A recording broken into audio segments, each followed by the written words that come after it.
नमस्कार दोस्तों, आशा करता हूँ कि आप सभी स्वस्थ होंगे। पर आज ये आशा थोड़ी बचकानी सी लगती है, क्योंकि हो सकता है कि आप शारीरिक रूप से तो स्वस्थ हो, परंतु मानसिक रूप से नहीं। आज हम महिलाओं के बारे में बात करने जा रहे हैं, या फिर यह कह सकते हैं कि भारत में महिलाओं की स्थिति के बारे में। जब हम बात करते हैं भारत में महिलाओं की स्थिति के बारे में, तो हमारे दिमाग में पहला ख्याल उन महिलाओं के बारे में नहीं आता है जिन्होंने हमारे देश को गौरवान्वित किया है, बल्कि उन महिलाओं का ख्याल पहले आता है जिन्हें महिला होने की सजा दी गई है। आप उन्हें कुछ भी बोल सकते हैं, आप उन्हें निर्भया कह सकते हैं, या आप उन्हें प्रियंका रेड्डी कह सकते हैं, या फिर किसी भी 8 महीने या फिर 8 साल की बच्ची का चेहरा देखकर आपके मन में उसकी सुरक्षा के लिए जो डर है, वही हमारे देश में महिलाओं की वर्तमान स्थिति है। भारत में हर 15 मिनट में एक महिला के साथ बलात्कार की घटना होती है। भारत में हर तीसरी महिला घरेलू हिंसा यानी डोमेस्टिक वायलेंस की शिकार है।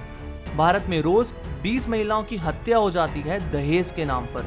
भारत में रोज 10 महिलाओं का हलाला जैसी धार्मिक चीजों के नाम पर रेप किया जाता है। भारत में हर साल लाखों लड़कियां आत्महत्या कर लेती हैं उनके पर्सनल वीडियोस लीक होने की वजह से।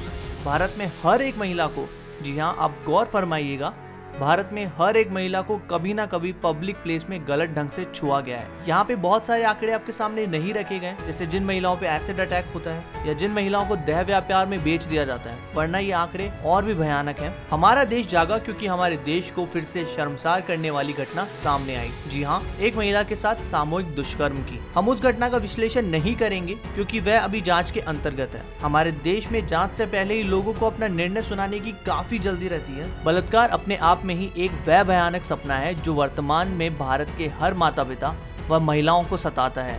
मुझे आपको इसकी गंभीरता समझाने की जरूरत नहीं है, क्योंकि अगर आप दिल से महिलाओं का सम्मान करते होंगे तो आप इसकी गंभीरता को पहले से ही समझते हैं। फिर भी उदाहरण के लिए भारत में हत्या को सबसे जघन्य अपराध माना जाता है, परंतु हत्या के बाद तो केवल एक व्यक्ति की मृत्यु होती है, परंतु बलात्कार के बाद एक पूरे परिवार व उस इंसान व उसके आने वाले भविष्य को भी यह घटना बर्बाद कर देती है। तो आखिर क्यों जिस देश में स्त्रियों को भगवान की तरह पूजा जाता है, वहां औरतों की हालत इतनी दयनीय है? इसका कारण कोई और नहीं, आप और हम हैं, या फिर यह कहें कि हमारी पढ़ी लिखी मूर्ख जनता। उत्तर प्रदेश में जो घटना हुई उसे इंसानियत की नज़र से ना देखकर धर्म व जात के नजरिए से देखा गया और एक महिला के शोषण को दलित का शोषण बना दिया। लोगों की रुचि उन गुनहगारों को सजा दिलाने से ज्यादा ऊंची जात व नीची जात जैसे घटिया मानसिकता वाले स्लोगन से भर दी गई। अगर आप समय में थोड़ा पीछे जाएं तो पहले खबर आती थी कि किस व्यक्ति के साथ क्या हुआ है, परंतु वर्तमान समय में किस समुदाय विशेष के व्यक्ति के साथ क्या हुआ है, इस प्रकार की खबरें आती है। लोग हर जगह कास्ट ढूंढने लग जाते हैं। महिलाओं की जिंदगी से ज्यादा एक धर्म विशेष की जिंदगियां ज्यादा महत्वपूर्ण बन जाती है। और ये जो केंद्र सरकार और विपक्ष पर आप आरोप लगा रहे हैं, ये आप ही की चुनी गई सरकार है, पर तब आपने इनके मैनिफेस्टो पर गौर नहीं फरमाया, जिसमें दोनों ही पार्टियों ने सिर्फ धर्म को बेचने का काम किया था। आपने गौर ही नहीं फरमाया कि वुमेन सेफ्टी की बात इनके मैनिफेस्टो में लास्ट के पन्नों में कहीं ढकी हुई थी। शर्म की बात तो ये है कि लोग अपनी अपनी पार्टियों की सपोर्ट में इतने मूर्ख हो गए हैं कि रेप की घटना किस राज्य की है, क्या वो बीजेपी शासित है या कांग्रेस शासित, इस पर हमारा दुख व खुशी निर्भर करती है। हम धर्म के नाम पे इतने अंधे हो चुके हैं कि सीए के लिए 4 से 5 महीने तक धरनों पर रहे और देश को जला दिया, पर औरतों के सम्मान के लिए किसी ने कुछ नहीं किया, ना धरना दिया, ना सरकार पर दबाव बनाया। अपनी सोशल मीडिया की जिम्मेदारी हमने एक स्टेटस के साथ पूरी कर दी।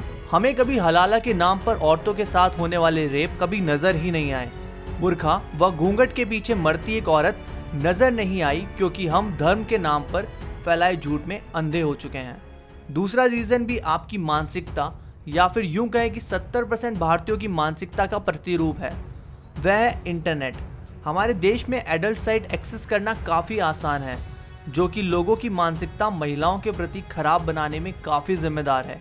ओटीटी प्लेटफॉर्म और वेब सीरीज के द्वारा महिलाओं को केवल भोग विलास या फिर यूं कहें कि सेक्स सिंबल के रूप में प्रदर्शित किया जाता है। हो सकता है कि आप इसे सीरियसली ना लें, पर यह सभी चीजें लोगों की मानसिकता पे बेहद गहरा प्रभाव डालती हैं। तभी तो हमारे देश में यह बन रही है और सबसे ज्यादा एडल्ट कंटेंट भी इंडिया में ही देखा जाता है। वुमेन एम्पावरमेंट के नाम पर महिलाओं का शराब पीना, गाली देना और जो मन कहे वो कर देना, ऐसे कंटेंट को भी काफी वायरल किया जा रहा है। यह महिलाओं की फ्रीडम हो सकती है, पर यही वुमेन एम्पावरमेंट नहीं है। इसमें बहुत बड़ा हाथ हमारे यहाँ के सिस्टम का भी है। लोगों को यहाँ पे कोई डर ही नहीं है।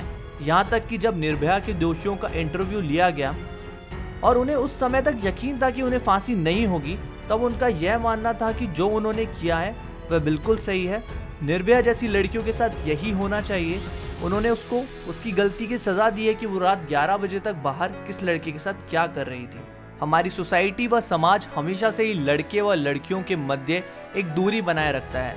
अगर आप स्कूल में भी देखें तो लड़के व लड़कियों को अलग अलग बैठाने का चलन रहा है। उनका आपस में बात करना भी गलत समझा जाता है। यही रीज़न है कि हमारे देश में बच्चे एक ह्यूमन की तरह दूसरे ह्यूमन को समझ ही नहीं पाते हैं। ना ही हमारे देश में बच्चों की काउंसलिंग का कोई चलन है, ना ही उनको इस बारे में कोई भी शिक्षा दी जाती है। पर अब उनसे इन मुद्दों पर बात करने का समय आ गया है। हमें बदलाव की बेहद आवश्यकता है।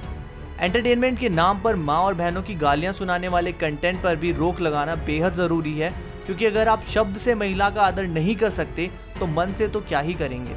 अब आ जाते हैं इसके समाधान पर। हमारे देश में सबसे पहले कड़े कानूनों की आवश्यकता है। लोगों में न्याय के प्रति आदर व जुर्म के प्रति डर होना बेहद महत्वपूर्ण है। न्यायालयों को ज़्यादा से ज़्यादा कार्य करने की ज़रूरत है। जिस देश में 24 घंटे कॉल सेंटर और अन्य कंपनियां काम कर सकती है, तो न्यायालय क्यों नहीं।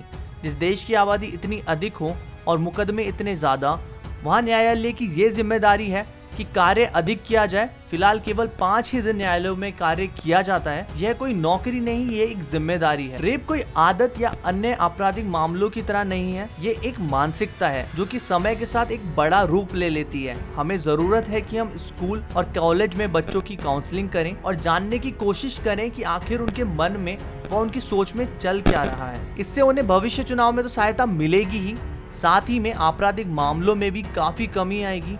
हमें वेब सीरीज व OTT प्लेटफॉर्म पर भी ध्यान देना चाहिए और इस पर सेंसरशिप बेहद ज़रूरी है, क्योंकि ये लोगों के दिमाग पर बेहद घातक प्रभाव डालता है। अब वक्त आ गया है कि जब हमें महिला सुरक्षा के लिए एक अंतिम व निर्णायक मुहिम की बेहद ज़रूरत है। अगली बार आप जब वोट देने जाएं तो धर्म के नाम पर नहीं या पार्टी सपोर्ट के नाम पर वोट नहीं दीजिएगा, बल्कि अपनी बहन बेटियों व माओं की सुरक्षा के लिए वोट दें। उसे वोट दें जो बदलाव की बात करें। फिलहाल फिर से हमारा देश शांत पड़ चुका है और अब हमारे देश के मुद्दे बदल चुके हैं। पर मेरा आपसे सिर्फ यही सवाल है कि क्या हमारे देश को जागने के लिए फिर से एक रेप की ज़रूरत है। वक्त आ चुका है कि हम धर्म, जात और इन सबसे ऊपर उठकर सोचें और महिला सुरक्षा को हमारी प्रथम प्राथमिकता बनाएं, क्योंकि हमारे देश में वर्तमान समय में महिलाओं की स्थिति बेहद ज़्यादा खराब है। आशा करता हूँ कि आपको ये वीडियो पसंद आया होगा। कमेंट करके अपनी राय ज़रूर बताएं। साथ ही में चैनल को सब्सक्राइब करना ना भूलें और ज़्यादा से ज़्यादा इस वीडियो को शेयर करें। धन्यवाद।